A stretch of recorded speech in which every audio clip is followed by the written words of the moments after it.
Hello, hello, and welcome to another episode of Found in Interpretation podcast. Once again, I am one of your co-hosts, Alain Breton, and I'm here with Brian. Brian, how are you doing today? Trying to survive the cold weather. It's minus 13 here in Guelph. So, Really? Only -1 in Quebec City. That's incredible. So uh, we're here also with Helen Campbell. How you doing, Helen? Doing absolutely fine. -1 in Brussels today, and tomorrow it's going to be -5. This is in Brussels. So you guys are actually having a better time than we are here.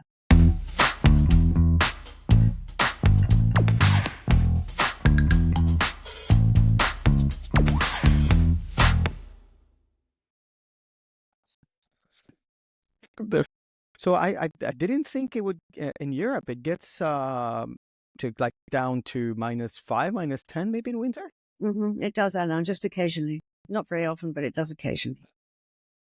I don't know if all of our viewers know Helen or not, but I met Helen. She was my instructor at Glendon when I did the program back in the years before COVID.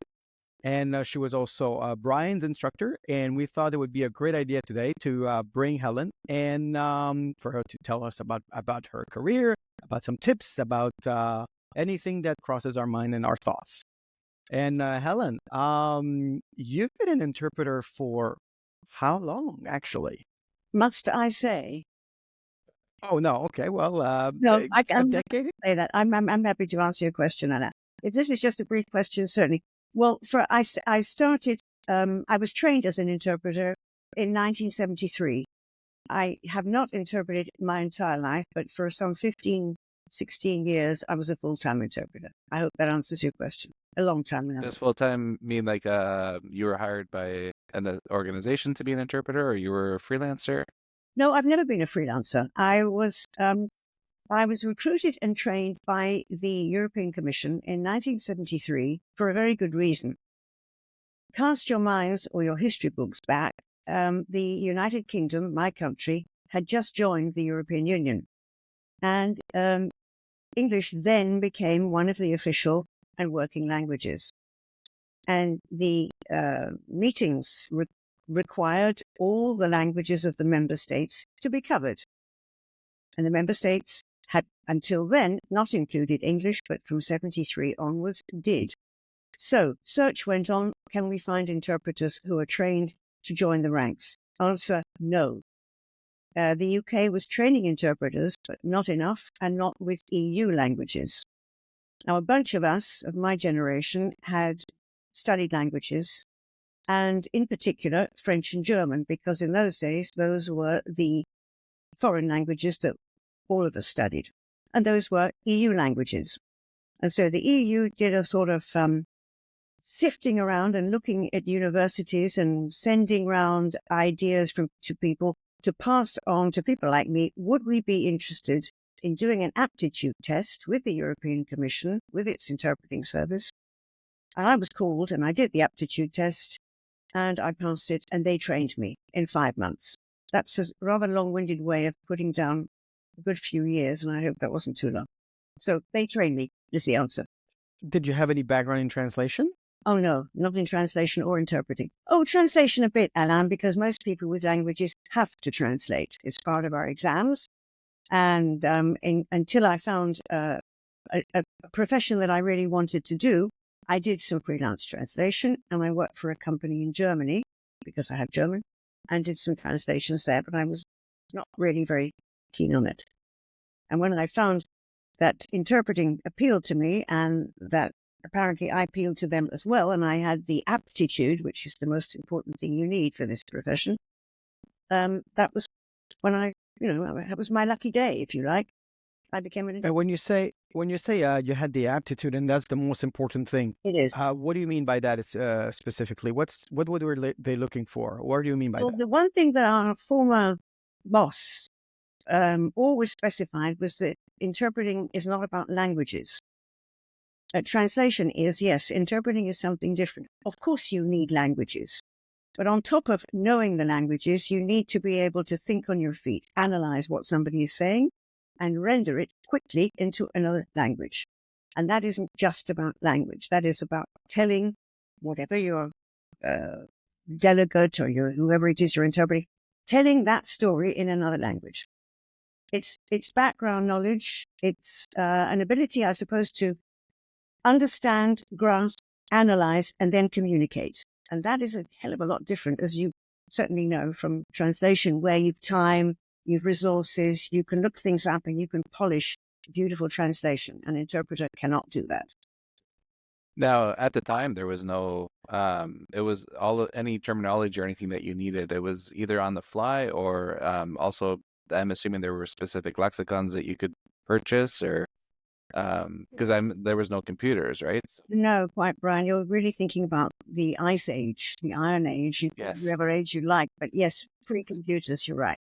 Yeah, we had little dictionaries for, we could put together our own glossaries, because if you interpret it in a meeting on, say, European banking, every country has a different system.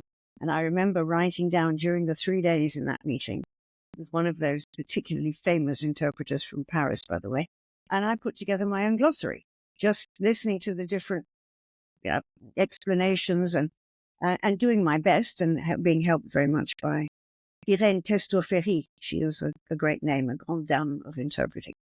So that's the sort of thing we did, put together our own vocab glossaries. I just asked because at the beginning of my career, I still had we still didn't have laptops. Like, it wasn't a big thing. So we used to go down to Gatineau because I lived in Ottawa, and my mother was an interpreter as well. So we went and got the books. If like we did an interpretation for, say, Parks Canada, we'd go to their office, and they you could buy a glossary from them, like a paper copy, That's right. for, I don't know, $30. So which was expensive at the time, and that's how we would populate our own glossaries. Yeah. That's what we did, exactly. Buy the books, put it, put things together yourself. And even a team of interpreters in the European Commission, my colleagues, in other words, put together an in-house glossary. And they actually produced a whole glossary on fisheries. As most people know, this is one of those awful subjects where there are thousands of different names for fish. Like the same species, fish in 3 different places in Italy has a different name, just as a start. That If it's alive, if it's dead, if you're eating it, whether you've caught it and you've eaten it in Livorno or Rome or in Sicily, it'll have 3 different names. oh, okay. Anyway, so it was basically make it up as you go along, and also produce the background that you need on your own. So was the ability to like move on to like more like in Canada, I guess Termium was big when it first came. Was that like kind of a godsend for you when there started being online glossaries and lexicons, or you already had your? I'd never used them ever. I never used an online glossary or lexicon in my life. I would look up, get the meeting documents, because in the EU, in the European Commission where I was, fortunately we were usually given documents, and then you would just Google, look up, and use, I hate to say this word, the dictionary. I don't know if your listeners know what is a dictionary. They probably don't. It's a thing where you've got one word which then gives you the explanation in another language, and quite often a lengthy explanation. That's what we used. But I've never used. Yeah, my mom recently retired in October, and I went through her closet and got rid of all of the dictionaries because she had a big box full. That's a terrible tragedy. Behind me, you can't see. There are lots of old dictionaries from the old days. We didn't. I mean, we gave them to charity, so at least maybe someone else will use them. Okay, future interpreters. Yes. There are who don't own computers. Okay. Who don't own computers? Then you can't be an interpreter, can you? That's true.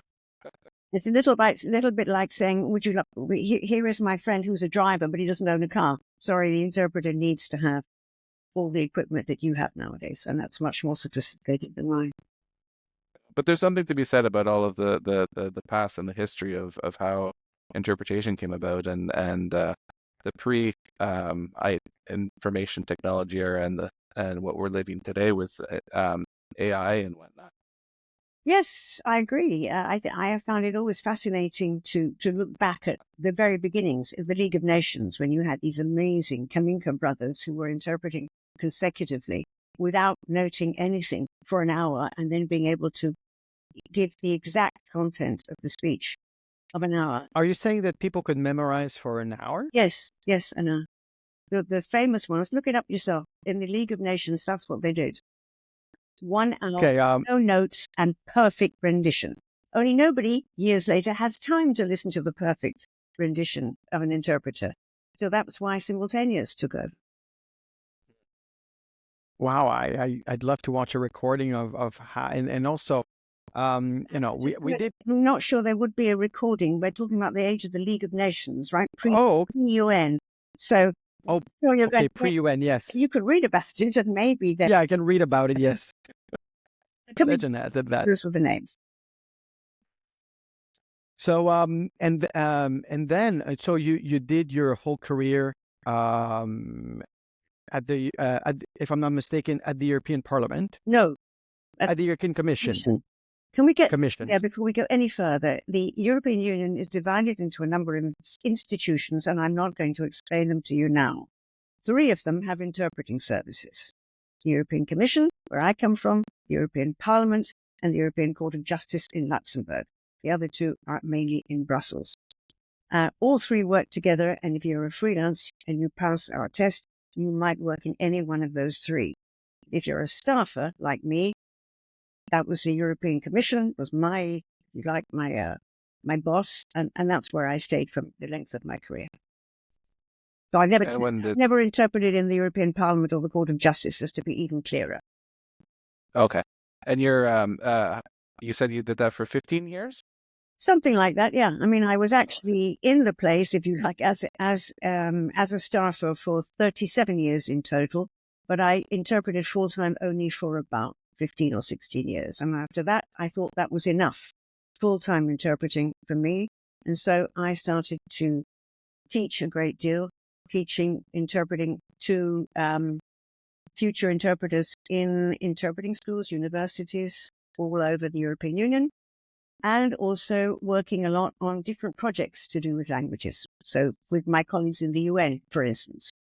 So, and what were the working conditions, or maybe they're the same now? Are we talking about is it the same thing as here? What we have 2 or 3 interpreters in a booth, a maximum, there's a 4 hours day or 8 hours day, and so is it switching every 30 minutes? Is it switching every 20 minutes? Is it regulated? How does that work internally? I would need about 3 hours at least to answer that question properly. Just the gist, at least. It depended on the number of languages in the meeting. When I started out, let's go back to the beginning. When I started out, most meetings that I was interpreting at had French, German, Italian, Dutch. Later on, of course, we had Spanish and English. And we would mainly be working 2 interpreters in the English booth and in all the other booths. Later on, as the languages were added, as you know, there have been lots of accessions. So Danish and English were added in 1973 when those countries joined, Ireland, Denmark, and UK, and so on and so forth. So when Spain and Portugal were added, those languages were added. Now, if you were in a meeting with 24 languages, it's complicated. There's going to be a lot of relay because there aren't that many English or French interpreters with Lithuanian as an example. And there aren't that many wanting to learn these languages. So our Lithuanian interpreters all have to have a retour, either into English, French, or German, mostly English. And the same applies to other languages which are less widely spoken. If you would have a meeting, say, with 6 or 7 passive languages, because active and passive are different as well. So you might have a meeting where you will have interpretation from French, German, English, Spanish, Portuguese, and Greek, working into English, French, German, and Greek, say. That's just an example. But there are thousands of permutations. And so that will depend. If I'm sitting next to a colleague who has Greek and French, and I have German, we will split the French, half each, and I will interpret always when German crops up, and she always when Greek crops up. So there's no half hour. It's according to language in the European Union. So do you, someone is there to make sure that all the interpreters agree on which combination to use in order to make everything fit? Because if you don't talk beforehand, or if no one's responsible for that, then nobody would agree on what language to speak, and then the relay wouldn't be able to happen. I can't ever imagine there being a problem. I mean, we're all sitting in the booth. We know what the meeting is called. We have our documentation. There is a chef d'équipe, person in charge of that team, and we stay in the booth and we interpret when it's required. I can't quite see a problem here. Well, I mean, what I'm saying is, for instance, if there's I was in a situation once where there was a Korean English booth. Mm-hmm. I was in the French English booth, and there was a Spanish French booth. Mm-hmm. And the two interpreters in the Spanish French booth did not agree on what was going to happen if the speaker would be either speaking French, and there were three languages spoken at the podium in front, and there was a disagreement. One of the interpreters did not want to go in from Spanish to English. The interpreter wanted to go from Spanish to French, and the other interpreter said, no, we have to make sure that the Korean booth understands. We shouldn't do the relay. So she wanted to do the Spanish English. Then there was a disagreement, and then I was in the booth, and they never agreed. So at some point, I saw the Koreans that they were confused about something. So I decided to do since I speak Spanish as well, so I decided to do the relay. I started from Spanish to French, and then I went from Spanish to English when I saw that these two over there did not agree. Alain, it's not like that here. That's confusing. Do you think I know. I should there'll be a mind map at the end of the session. No, but this is the European Union, and everybody is recruited with a certain combination. There wouldn't be any question of somebody deciding to work into another language or from another language. That doesn't exist here, sorry. Helen Campbell would be recruited to work from French and German and Italian into English, and that's what she does. And there's no argument about it. And in the next booth, there will be the French booth where they will be working from the same languages or whatever. And I know that my relay from Lithuanian will come, for example, from the German booth. There's no last-minute decision on anything. I mean, this is a vast operation with 24 official languages. And if you're in a meeting like that with ministers, you don't have someone deciding kind of on the fly that they might prefer to do this or that. Sorry, it's not like that here. But there is I guess a staffer that would sign you guys beforehand, and that's what it is, and that's the end of the story. But it's not even a staff. There's a huge office. This is it's a machine. There is a program which is set up, and the program which you will nowadays you phone in and you pick up the program. You know where you are, in what meeting you are, and what you've been assigned to do. Of course. Okay. And you've already passed the test in order to work in the European Union, and you've passed the test from X language into Y language. And that is what you will then be required to do. If you happen to do two booths, which is your case very often in Canada, then you will still see clearly here today you're in the French booth and you're doing this, that, and the other. You make it sound so simple. Like Alain just described in my life. So, that's a different market. It's a different setup. Yeah. It sounds so simple when you say, like it sounds so complicated and grand, like 20, like all of these languages. How many official languages are there? 24 languages. 24? Yeah, but just a minute, they're very rarely used altogether 24 languages. It's only in particular meetings that you'll get 24 languages. More often in the European Parliament and the ministerial meetings. Otherwise, no. But they'll work for whatever they need. And unfortunately, nowadays, now I'm going to put everybody off. In the old days, the English booth interpreted all the time from this, from that, and from the other. Nowadays, I'm sorry, everybody speaks bad English. Yeah. And if for anybody that's new wants to get into the market for interpretation in Europe, are there specific criteria that you need in order to work for the Well, you European have to pass the test, O'Brien. It's as simple as test? that's Oh, the really? key thing is there's an EU test. You can look it up. Everybody can look it up. It's online. How to become an interpreter in the European Union, and it's really clear. So you have to sit a test and pass it in the languages Okay. you say you have. And if you don't pass it, and it's a very difficult test, by the way, if you don't, you don't work for us. That's all. So it could not be simple. And that's Oh, wow. that's as a freelance. And are you able to pass it as a bilingual person, or do you have to be multilingual, or it doesn't matter? You look up whatever booth it is you want to work in and see what the requirements are for that particular booth. For example, in many of the booths now, there's a terrible shortage of passive German because people aren't learning Okay. German anymore and it's not being taught in schools anymore. That's the big problem. So if, say, you're a Spanish-speaking interpreter and you have English, French, and German, they will jump at you. German, terrific. English and French is not interesting, and English, French, and Portuguese even less, because every other Tom, Dick, and Harry has those languages.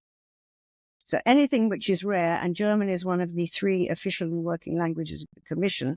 I won't go into details if that is too complicated. Those are the sort of staples, if you like. The pillars are those 3 languages: French, German, and English. So the official those it's Official and German, working English, languages of the and Commission, the official and working languages of the EU are all of its languages. They're all equal. But for practical purposes, especially in the Commission, which is the executive body, those are the 3 that are mostly used: English, French, and German. And all we care about in the interpreting service is having enough people with the right languages to put in whatever it is, 60, 70 meetings a day. Wow. Yeah. That's huge. Yeah, it is huge. Yeah. And with remote interpretation or artificial intelligence at our doorstep, are there any changes, or is it mostly the same as before, or how does that work? I don't really know because I haven't been in the booth for quite a long time. I'm still teaching in the Commission, teaching future interpreters, trainees, but I haven't actually been in the situation myself for a long time. So I don't really want to comment on that. I hear from my colleagues who are still working that, as I said, the English booth does very little because of so much poor English being spoken. Everybody can manage speaking not the best English, but that's fine. People are communicating. As for anything else, well, the pandemic changed everything, of course, because first of all, there was no interpretation. There were no meetings for quite a long time, causing all sorts of problems, financial and otherwise. And then the online work took off. Well, you know yourself because you do it all the time. Yeah, but I maybe the dynamic in Canada would be different, let's say, than in Europe. There's so many I don't know. different situations. I don't know. You tell me, because are you there for political reasons or practical reasons when you're interpreting? That would be a good question I'd put to you too. Oh, well, I think that we're there for. If you're saying, okay, so let me put it this way. You're hesitating. I think I'm there for practical reasons because my work as an interpreter is to make sure that everyone understands everything. However, why have they chosen to put me there? That could be a political reason, but personally, I'm there for a practical reason because I'm there to do my work. Stop. However, the reason might be different. I've got it. Do the people you're interpreting for, let's say you're interpreting for an English-speaking and a French-speaking audience or customers or clients, who really needs you to understand what's going on and who can perfectly well manage in both languages? I'm asking the question because I'm confronted with it here all the time. Well, I know, Brian, you want to step in, but I just want to complete my thought here. If I work for the federal government in Canada, I'm aware that there are many situations where I'm not sure if I'm really needed there because public workers at the federal level are mostly bilingual. It's mostly when somebody speaks French, then all the English-speaking people will put the headsets, and then suddenly they'll need me.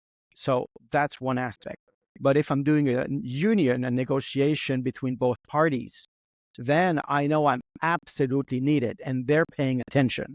So in the private market, I know that I'm needed, but at the federal level, I'm not sure. And Brian, I think you wanted to say something about that as well, right? I'd like to know what you have to say about this. Yeah, I do think it depends on the type of meeting on the federal level too, because there's, for example, if you're doing a conference on the St. Lawrence Seaway and all of their habitat, you're doing something for fisheries and oceans, then you have an Ontario audience and you have a Quebec audience and maybe even a maritime audience if you're talking about the entire Gulf of St. Lawrence. And not everyone's going to be 100% Anglophone. Not everyone's going to be 100% Francophone. So for those kinds of conferences, I feel that we're needed and that we're, like Alain said, that it's not a political thing. It's just that we are actually needed to be there. But I've heard a lot of federal government interpreters where they call it a cabine muette, and they're just there. It's almost like a symbolic reason why they're there. And that's for the public sector. And for the private one, usually private companies don't like to spend money for no reason, so they're going to hire us if even if one person needs it. And I think that's great because, like Alain was saying, if it's a union meeting and there's only one person who doesn't speak the common language, then that person maybe has to report back to 250 of their members, and they want to do that correctly. So in a lot of cases, I don't think that in the private sector they see it as a symbolic thing. It's more of we have this request, so we need it. Whereas in the federal government, it's more like it's something that's required. It's in our laws, so we have to provide it. Well, you've just exactly summed up the sort of situation one is bound to get here. The European Union says that all languages are equal for all people and that everybody has the right to express him or herself in his or her mother tongue and to have an interpretation if needed in the meeting and to have a translation ready to check legislation and everything else. So everything has to be translated into all languages. Otherwise, you're as you say, you're a fisherman and you need to look stuff up and you're from Sweden or from Spain. You're going to need it in your language to know what are the rules and regulations you have to abide by. In that case, there is a real necessity. But what's happening more and more in many meetings which are of a political nature, and I use the word very generally, you're there because if there is an English interpreting booth, there are 2 or 3 in there, and there are the same number in the French booth, and the same number in the Spanish booth, and there isn't anybody in the Portuguese booth, you're quite likely to have the Portuguese delegate who doesn't need interpreting, but sees that the others have got it. Oh, I'm not going to work unless I get mine too. Do you see what I mean? There's that works sometimes, although interpreting is very, very expensive. And you mentioned that just now, Brian, too. So even in the EU, they'd rather not bring in freelance interpreters to top up the staff interpreters if it's not necessary. Money is a consideration nowadays. But I would say that here in Canada, at least personally, because I don't really work that much for the federal government, I would say that maybe 5 to 10% of my interpreting assignments are maybe of that nature. But I think that 90% of the time I'm useful. I think that's great. I think for every interpreter, and certainly when I was an interpreter, I was always sure that I would have a lot of people listening to me because there aren't that many English speakers who knew German, French, or any other language for that matter. And the situation is the same nowadays. And it's nice to interpret for people when you know and you can see and feel reactions. And if you're working in consecutive, even more so, because then you're closer to your delegate. Yes, and I think we missed that a lot with the new like online stuff, because I remember being at the back of a conference room, and then the people who were wearing headsets, if they liked what I was interpreting or saying, they agreed with it. You can see the head nods. You can see the participation within the conference. That was really something really cool.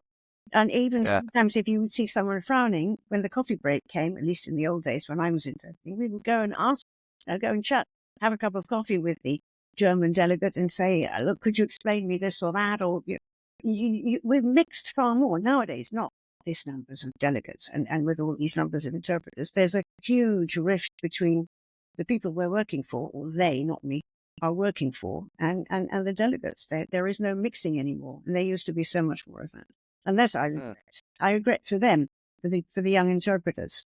But Yes, what that, you not to have say, that closer connection with their own clients. Yeah. absolutely. And if you say you're working Yeah. with the screen all the time, I would go mad. But it's your reality, and it's the reality of young interpreters. And as long as they don't mind that, that's fine.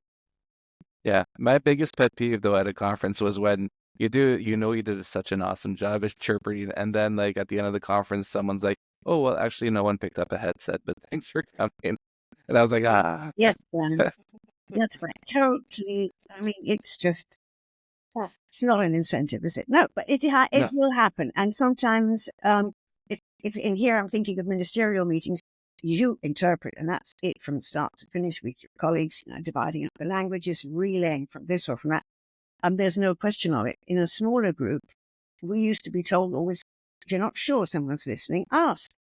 So we would say over the mic, is anybody listening to the English interpretation? Could you give us a sign if you are? And sometimes somebody would do this. And sometimes nobody did. So you stop kind of talking to thin air for the just for the pleasure of hearing your own voice. No, I For shits and giggles, yeah. don't think that's really what it's supposed to be about. No.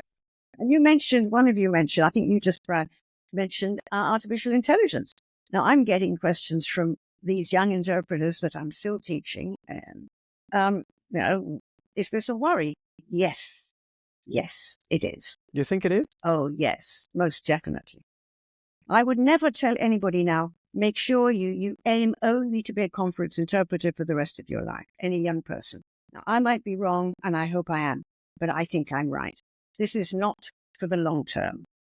Here in Brussels, if I get asked, and I do, by some of the young interpreters that I'm helping to train, oh, do you think there's a future? Frankly, no, I don't think there's a future. I think that if you have a very good grasp of certain languages as a freelance now, you will always get work. And those languages are Russian, Chinese, and Arabic.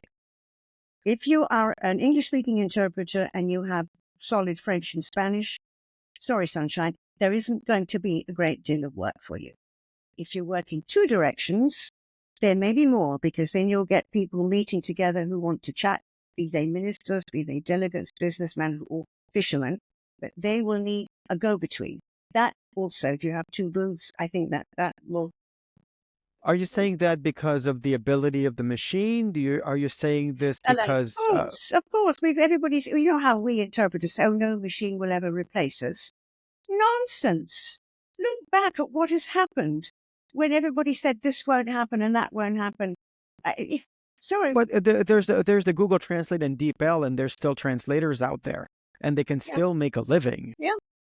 And we do more that. Because Alain, you're not talking about interpreters, or you're talking about No, but I was because I think that it's a lot. It is. I think that most people think that it's easier for a machine to translate than to do interpretation. First of all, that's why I was taking translation as an example. But when it comes to interpretation and AI, there are so many issues right now that go beyond the simple technicality of the machine. Right now, what the machine is doing is it sort of understand, it puts it in a script, it translates it, and then you have a robotic voice. I mean, okay, maybe 5-10 years down the line, it might change. But for the last 10 years, I've heard the same thing about truckers.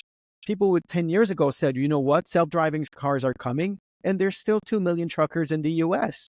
I agree. So, but I'm saying 5 years, you just mentioned 5 years, maybe 10.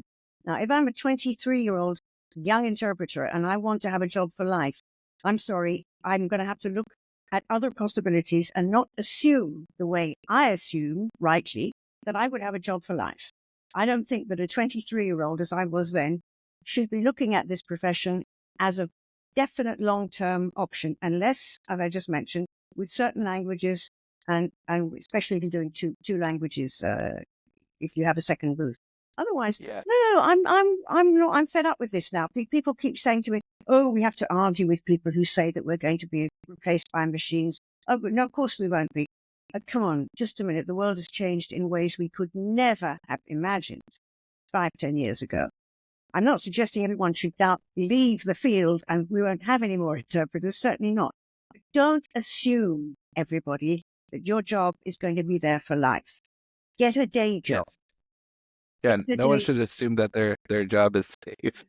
And even Helen, like you were talking about we were talking about the monetization of interpretation as well a little bit earlier. And yeah, there's a lot of the AI tools where if you purchase like some like minutes or hours, however, whatever plan it is that you purchase, it will give you the first language at whatever cost you purchase it, but all of the other languages are free. Exactly. So if you have 24 languages going on at once, you're only paying for one language. Cool. So yeah, even on a financial level, like some people are going to cave to that. I think, Brian, I mean, at the moment, the EU has we'd have to change the treaty in order to reduce the number of languages, and that is a major thing. Even if all of them agree, and they probably do, they can all muddle along mostly in English. Ministers are not going to want to do that. And ministers are also agreeing on legislation. They do need to know what they're talking about in detail and in depth. I think it would be difficult, therefore, to kind of get rid of everything and say, right, just everyone muddle through. The other thing is that in here, I'm talking about there are staff interpreters with rare languages. If I were running the show here, I would say there will be no more competitions to recruit staffers ever again, only for English, French, and German, maybe 20 in each booth. Leave it as a small service, and everybody else freelance. Now, this is good for freelancers, what I'm saying.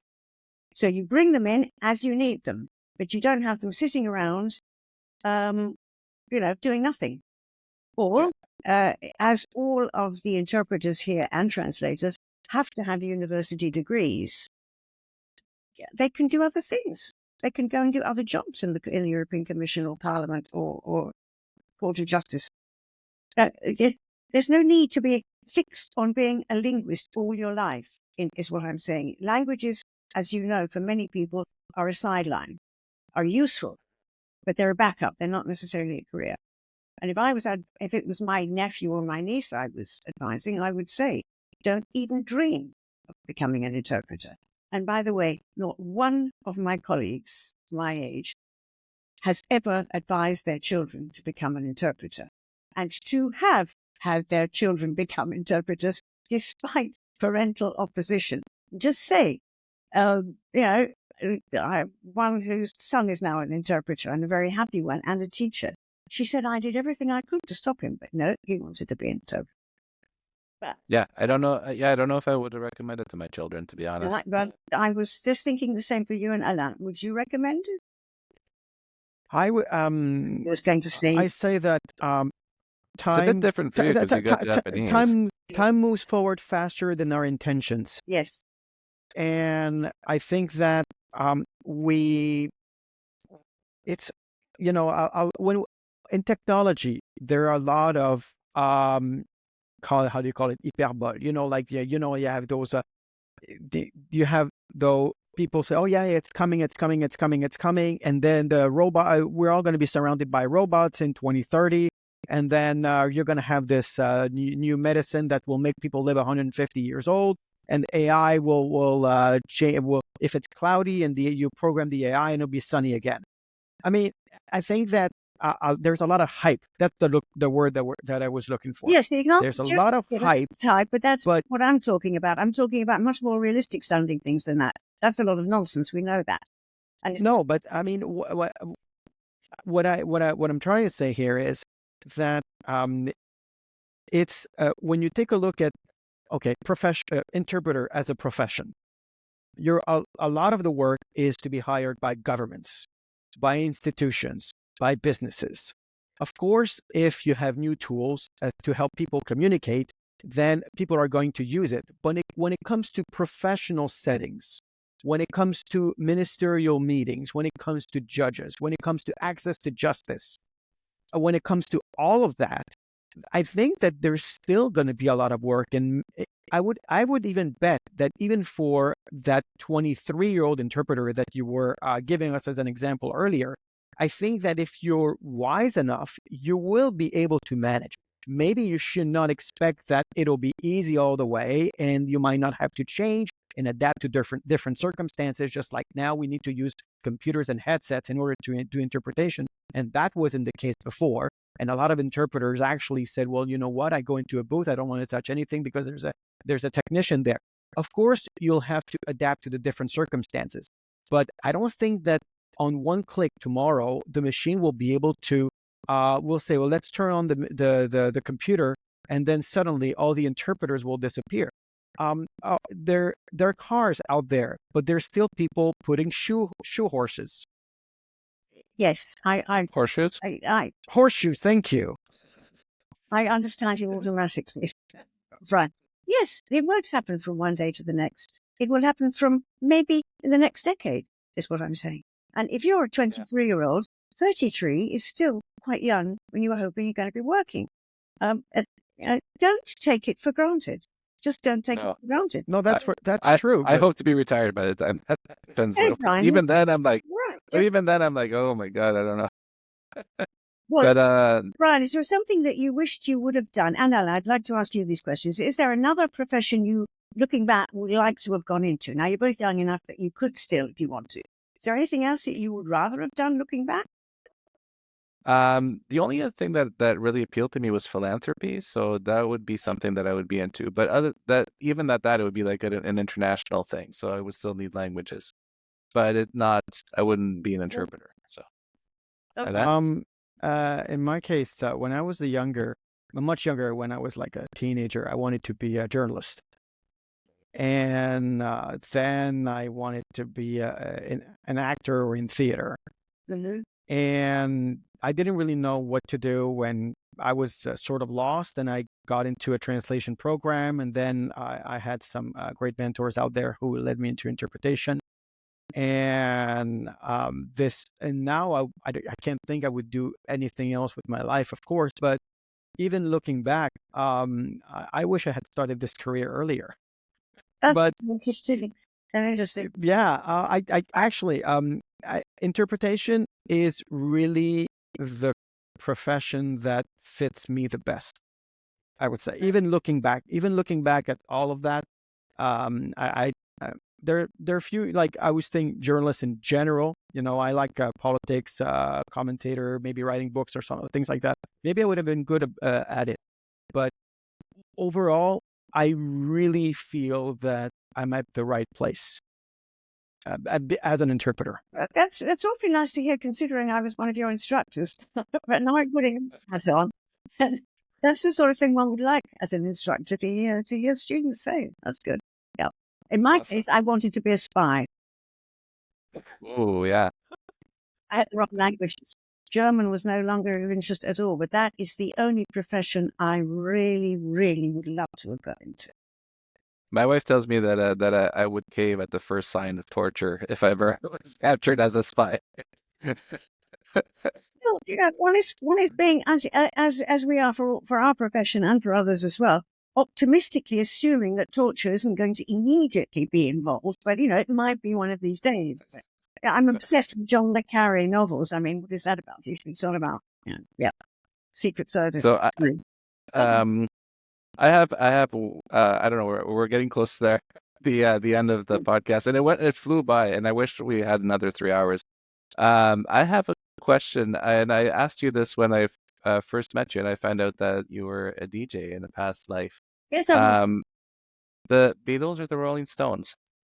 Are you asking me which I preferred? Or then or now? Well, I preferred at the time the Beatles, and now I probably would maybe switch over to the Stones. But that was the sort of I was playing as a DJ, yeah. And that was the best job I ever had. That was far superior to being an interpreter. Cool.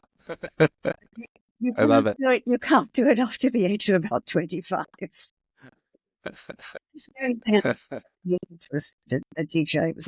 So you're saying that if we needed to switch jobs, DJ is not one that we should look for in 10 years? Rare, isn't it? I think there might be an age limit on that, even if there is probably so on. Whereas there's no age limit to our profession, as we all know. I was going to ask that, right? Do you think that you don't think there's an age limit to be an interpreter? There isn't an age. I know there isn't. But it depends on whether you think when you reach the age of maybe 99 that you might, as an interpreter, think that you hadn't got quite the reactions anymore. But I think it's personal. And I do have maybe one last question though. Who is the oldest interpreter you have seen in the booth? At what age? But I don't know how old she was at the time. Irène Testot-Ferry, probably. You look her up. She was one of those great beacons of light in the world of interpreting. I don't think that she's still with us now, but she was certainly not at all young when I first worked with her, and she was absolutely amazing to work with. I learned more from her in 3 days than I think from most of the rest of my career. Irène Testot-Ferry, everybody, look her up. Well, we'll add it to the description, eh? Okay. We have to figure out how to write it first. Testot-Ferry. Good name, isn't it? Yeah. I wish we could have invited her to the podcast. Well, I don't know. I suspect that she probably isn't with us anymore because I think that wouldn't be possible. But yeah, great person. Oh, and one more name, Anne van der Elst. Anne van der Elst I worked with quite a lot. She was one of the team on the Nuremberg trials. And wow. wonderful English lady, a real English lady of the sort of Maggie Smith variety. A terrific interpreter and very, very funny as well. I went to her funeral, so I know that she has now gone. And You had to double check. Variety, she was very funny as well. Her sons were just wonderful speaking at this funeral. And I thought, I don't think I ever came out of a funeral feeling so uplifted. She'd had a terrific life. She had a wonderful time. She was very funny. I think she was in her 90s when she died. You know, it was one of those rare times where, gosh, one could come out smiling. Anne van der Elst, that's the name. A celebration of life. Look her up. Celebration of life, absolutely, and of interpreting. I think perhaps that's a nice note to end, isn't it, Brian? I think so. Yes. Okay. Yes. So, well, we have also learned a lot today. And thank you very much, Helen, for coming to the podcast. Yes, it was a pleasure to see you again. Yes, and everyone, thank you very much, Brian, as well. Everyone, please like and subscribe and share and all of that. And we will meet each other again for another episode some other time. All right, everyone. Good night. I hope I'll meet you if I get to Glendon in April. I would like to see both of you there. So that is one possible date. Definitely. Yes, we'll make sure that I'll make sure that I drive all the way to Toronto. We'll definitely meet. Stay at my place. You're more than welcome. Thank you. Be in touch. Okay, guys. All right. Happy New Year. Be in touch. Happy New Year to you. Happy New Year. Yes, likewise. Great 2025. Good night and good luck. Okay, ciao, bye.